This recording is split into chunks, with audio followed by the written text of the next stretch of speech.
O Código do Paraíso. A ciência secreta por trás da alegria de um santo.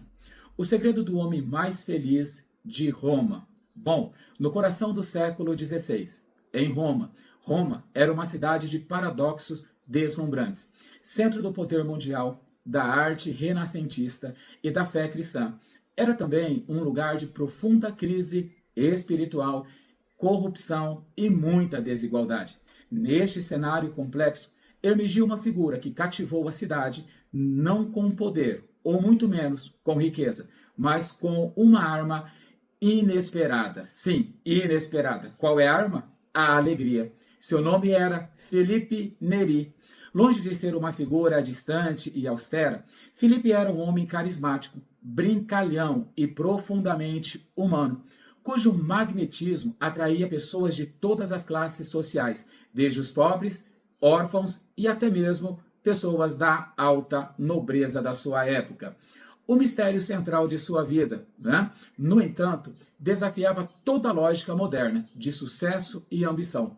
Por duas vezes, ele foi oferecido a ele a dignidade de cardeal, uma das posições mais cobiçadas e influentes do mundo antigo. E por duas vezes, literalmente, ele a recusou com uma frase que ecoa através dos séculos. Qual é a frase? Prefiro em paradiso. Prefiro em paradiso. Eu prefiro o paraíso. Essa resposta não era um clichê piedoso, mas a chave de um código, uma decisão profunda que revelava uma forma radicalmente e diferente de entender o sucesso. Para ele, a felicidade e o propósito de vida era diferente dos demais do seu tempo. Vamos hoje decifrar o Código do Paraíso. Para desvendar o seu significado, será utilizada uma abordagem multidisciplinar. Qual é? Bom, nós vamos expor, através de três lentes poderosas, a teologia, que alimentava a sua visão de mundo, a psicanálise, bom, o sistema operacional mental que lhe conferia resiliência e propósito, e a neurociência, o biológico que foi fisicamente remodelado por suas escolhas. Vamos ver através dessas três lentes. Olha só, a vida de São Felipe Neri revela uma verdade atemporal que vale para os nossos dias atuais. A alegria sustentável não é encontrada na aquisição de sucesso humano, mas no acolhimento da vida com um propósito transcendente. Essa sabedoria antiga está agora a ser validada pela ciência moderna, oferecendo um roteiro prático para qualquer pessoa em busca de uma existência mais significativa e com propósito. Olha só, a análise demonstra que essas três áreas do conhecimento, teologia, psicanálise e neurociências, não são explicações concorrentes, mas descrições do mesmo fenômeno de florescimento humano em diferentes níveis da nossa existência. A escolha teológica de Felipe Neri foi a causa fundamental que gerou um estado psicológico robusto, o qual, por sua vez, foi fisicamente intensificado e reforçado nas vias neurais do seu cérebro. Sim, ele teve esses três primas de visão que mudou toda a sua vida. Olha só, a teologia da alegria radical. Para São Felipe Neri, o paraíso não era meramente um destino a ser alcançado após a morte. Não, era um princípio organizador supremo para a sua vida presente. Essa escolha funciona como um norte verdadeiro, um filtro poderoso que, através do qual todas as decisões eram tomadas. Sim, esse filtro foi poderoso para a sua vida. Ao subordinar bens menores como fama, poder, riqueza ao bem supremo, a união com Deus e ao serviço ao próximo, ele simplificou radicalmente a sua existência. É o que nós precisamos fazer nos dias odiernos para alcançarmos a tão sonhada felicidade, alegria verdadeira. Suas frases célebres, como quem quiser outra coisa que não seja Cristo, não sabe aquilo que quer. Olha só, essas frases evidenciam este foco singular e a clareza que ele proporcionava. Ao definir seu tesouro no céu, seu coração já habitava lá, orientando cada passo da sua vida terrena. A teologia da verdadeira alegria. A vida de Felipe Neri pode ser vista como uma demonstração prática de um conceito teológico conhecido como hedonismo cristão. Você sabe o que é o hedonismo cristão? Ele literalmente foi popularizado por pensadores como John Piper. Bom, a tese central é que Deus é mais glorificado em nós quando estamos mais satisfeitos nele. Sim, a alegria de Filipe não era uma negação do prazer, mas um redirecionamento do desejo humano universal pela felicidade para sua fonte única e inesgotável. Seu famoso lema era: longe de mim o pecado e a tristeza. Vamos dizer, para longe de nós o pecado e a tristeza. Esse lema estabelecia uma conexão direta. Evitar o que separa de Deus. O pecado é a chave para evitar a infelicidade, ou seja, a tristeza. Essa alegria não era meramente circunstancial ou o fruto de um temperamento otimista. Não. Essa alegria estava enraizada na concepção teológica da alegria como um fruto do Espírito Santo, um dom sobrenatural que transcende a felicidade passageira e depende de fatores de fatores externos. Passageira e efêmera, diz-se de passagem. Esta é a razão pela qual a sua alegria era tão resiliente, capaz de florescer mesmo no meio das dificuldades e da corrupção da Roma do século XVI. Era uma alegria que vinha de dentro, alimentado por uma fonte que as circunstâncias não podiam tocar, manipular ou colocar defeito. Existe um poder paradoxal na autonegação. Bom, surge uma aparente contradição. Como pode um homem conhecido por sua alegria contagiante ser também famoso por suas penitências e autonegação? A resposta está na compreensão da fé cristã não como ódio a si mesmo, mas como treinamento ou exercício espiritual. Porque a fé cristã não é odiar-se a si mesmo, é um treinamento, como ele dizia. Ao dizer não aos fascínios das honras terrenas e aos confortos passageiros, Felipe estava, na verdade, fortalecendo a sua capacidade de dizer um sim mais profundo e ressoante a uma alegria superior. Sua afirmação de que os sofrimentos deste mundo são a melhor escola do desprezo do mundo. Bom, isso literalmente ilustra esse princípio de Neri. Não se trata de odiar o mundo, mas de reconhecer a sua incapacidade de proporcionar uma satisfação e uma alegria verdadeira. A fé, quando praticada corretamente, não leva à amargura. Literalmente, a fé não leva à amargura, mas, paradoxalmente, a uma alegria mais pura e estável. Sim, a fé nos leva a essa alegria. A alegria de São Felipe Neri não era, portanto, uma característica passiva da sua personalidade, mas uma busca ativa e disciplinada. Era o resultado deliberado da sua estrutura teológica, não um feliz acidente do seu temperamento, mas uma constatação, literalmente. Por isso, o seu exemplo é muito mais acessível para todos nós e sugere que a alegria é uma habilidade que pode ser cultivada através de uma prática intencional. Sim, nós praticamos essa prática intencional e a alegria verdadeira virá. A psicologia do propósito. O porquê de São Felipe Neri. Olha só, a busca moderna por sentido. A logoterapia de Viktor Frankl.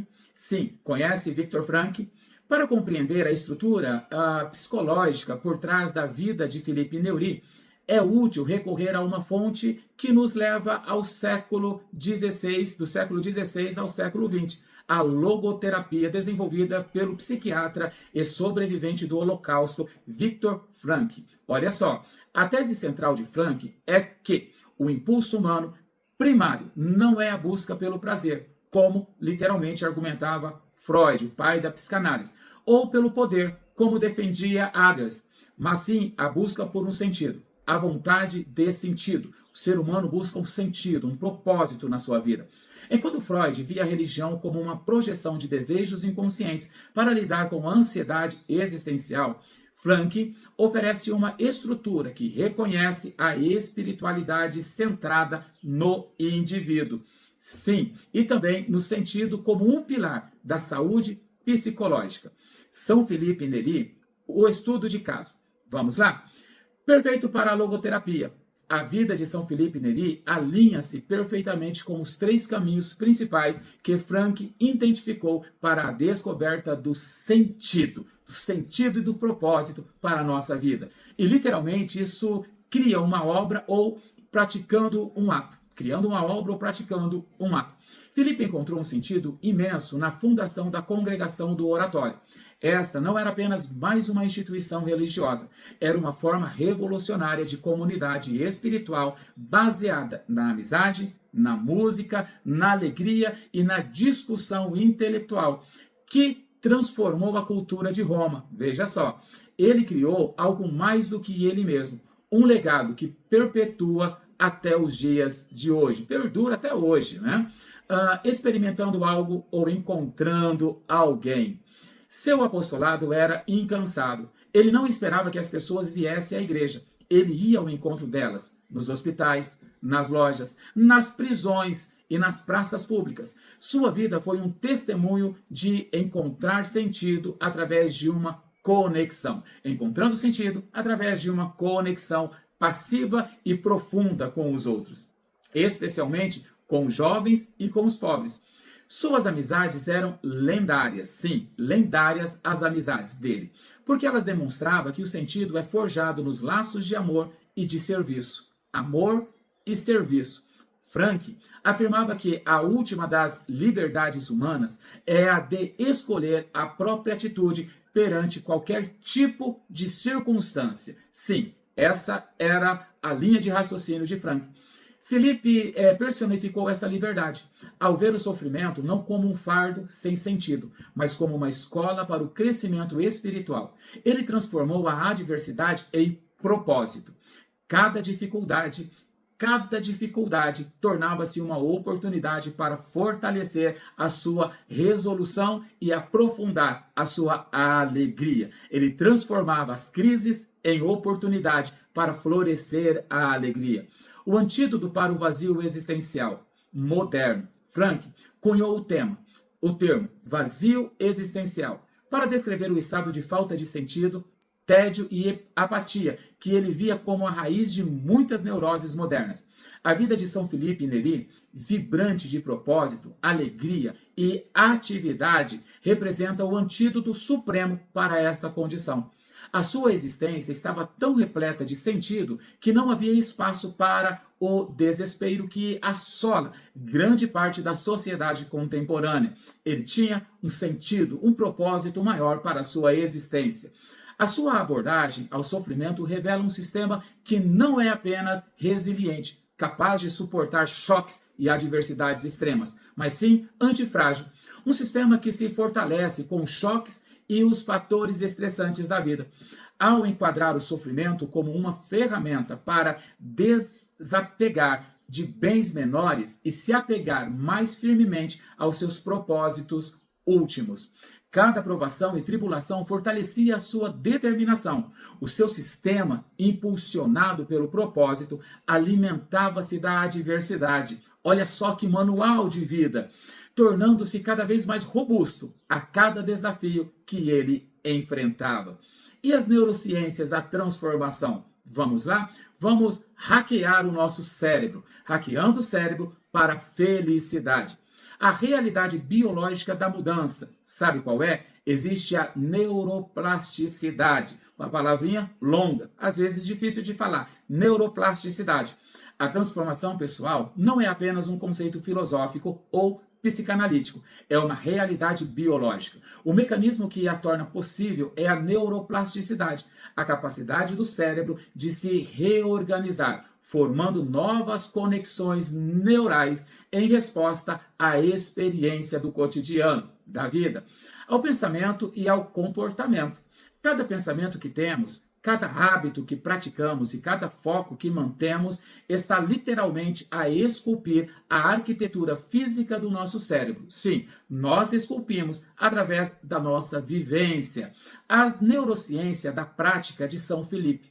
Como ele praticou a neurociência? Bom, as práticas diárias que contribuíram para a vida plena de São Felipe Neri são precisamente aquelas que a neurociência moderna identificou como sendo as mais poderosas ferramentas para remodelar o cérebro em direção ao nosso bem-estar, em direção à nossa vida plena, satisfatória, aqui nessa terra. A oração e contemplação. A oração focada, centrada na vida de Felipe, né, tem efeitos profundos e imensuráveis no cérebro. Sim, estudos mostram que essa prática fortalece o córtex pré-frontal, a área responsável pela atenção, pelo controle emocional e pela tomada de decisões. Simultaneamente, acalma a amígdala, o centro do medo e do estresse do cérebro, levando a uma maior estabilidade emocional. A oração era a prática de Neri. A sensação de paz e bem-estar relatada por muitos durante a oração está ligada à libertação de neurotransmissores, como a dopamina e as endorfinas. Sim, que durante a oração elas são libertadas. Uma outra prática é o altruísmo e o serviço. A vida de caridade incansável de Felipe ativava constantemente os circuitos de recompensa do cérebro. Ativa constantemente. Atos de bondade e altruísmo literalmente descandeiam a libertação de dopamina, serotonina e ocitocina, frequentemente chamados de condutores da felicidade. Os nossos neurônios, né, que conduzem à felicidade. Isso cria um ciclo de reforço positivo. Ajudar os outros literalmente nos faz sentir bem e nos motiva a cada vez ajudar mais. Essa prática também desenvolve a empatia, fortalecendo as regiões cerebrais associadas a ela, como o sulco temporal superior, e pode até levar ao aumento da massa cinzenta em áreas relacionadas com a cognição social. Olha só que maravilha! Oração, serviço ao próximo, altruísmo. A alegria derivada do propósito e da conexão é neuroquimicamente mais sustentável do que aquela derivada da busca de prazeres sensoriais. Felicidade hedônica. Sim, enquanto a busca por prazeres leva frequentemente a um ciclo de habituação. Sabe qual é esse ciclo? Sim, aquele que vem e passa. Né? É uma passarela, onde vem e passa e nunca estamos satisfeitos. Onde são necessários cada vez mais estímulos maiores para obter a mesma recompensa. A alegria que brota do altruísmo e do sentido envolve uma interação mais complexa de neurotransmissores e ativa regiões cerebrais de ordem superior, relacionadas com a conexão social e a autotranscendência. Sim, esta literalmente é a razão neurobiológica pela qual a alegria de Felipe era constante e crescente. Enquanto uma vida dedicada a perseguir prazeres mundanos muitas vezes leva ao esgotamento e ao vazio. E não é isso que nós vivemos hoje? Um esgotamento intenso e um vazio muito grande. A metáfora do coração dilatado. Sim, uma manifestação física do amor. A história mais marcante da vida de São Felipe é a sua experiência mística nas catatumbas, onde sentiu uma bola de fogo entrar em seu peito, literalmente. A autópsia realizada após a sua morte revelou um fato clinicamente surpreendente. O seu coração estava fisicamente dilatado, a ponto de ter quebrado 2 costelas para se acomodar. Olha só, depois dessa experiência da bola de fogo. Embora sua origem seja descrita como mística, esta anatomia física serve como uma poderosa metáfora para a mensagem central desta análise. Uma vida dedicada a um propósito transcendente de amor e de serviço. Transforma-nos fisicamente, como transformou ele.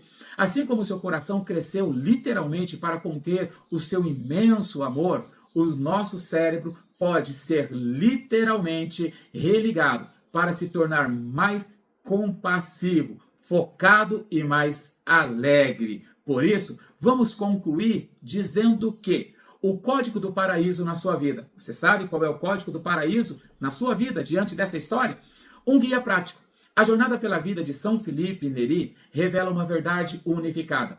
A sua escola teológica criou uma vida psicologicamente de significado. Sim, um significado intenso, que foi sustentada e reforçada pela religação física do seu cérebro, pela oração, pelo serviço, pelo propósito de servir ao outro. O objetivo não é tornar-se um santo do século XVI, mas aplicar os seus princípios atemporais às nossas vidas do século XXI.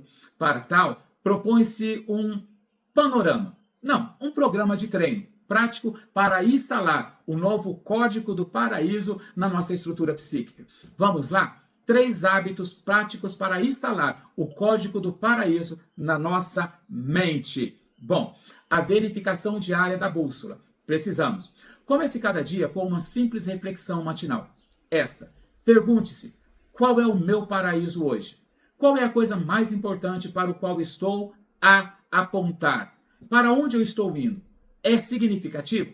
Isso literalmente vai alinhar as minhas ações, as nossas ações com o nosso propósito maior. O oratório de 1. A prática psicológica. Dedique-se 15 minutos por dia a um dos caminhos de Frank. Na segunda-feira, crie algo. Escreva, cozinhe, reorganize a sua agenda. Na terça-feira, conecte-se profundamente com alguém que você ama. Faça uma conexão profunda. Na quarta-feira, reflita sobre uma dificuldade passada e a força que você ganhou quando venceu ela. Isso cultiva ativamente o seu sentido e fortalece positivamente os seus caminhos neurais.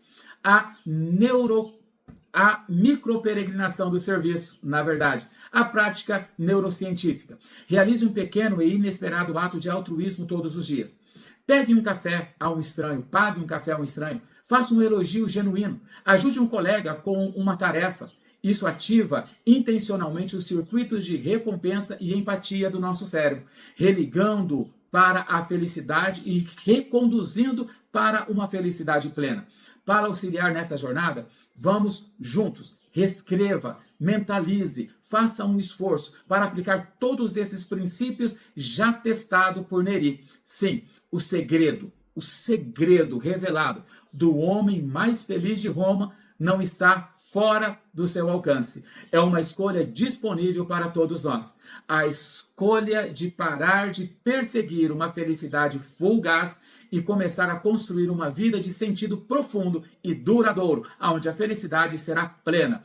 A escolha de preferir o nosso próprio paraíso, alcançar, vivenciá-lo sobre essa terra. Saiba de uma coisa, você, eu, nós nascemos para sermos felizes nessa terra. Esse é o propósito de Deus. Pegue essa experiência. Se esse vídeo te ajudou de alguma forma, se inscreva no canal, aperte o sininho, envie esse vídeo para alguém que precisa dessa informação, para ativar os seus caminhos neurais, para reafirmar e para orientar a sua bússola interna, que é a sua estrutura psíquica, o seu consciente, pré-consciente e inconsciente, que você está aqui na Terra para um propósito maior. Por isso, lembre-se, seja feliz, fique com Deus, viva bem.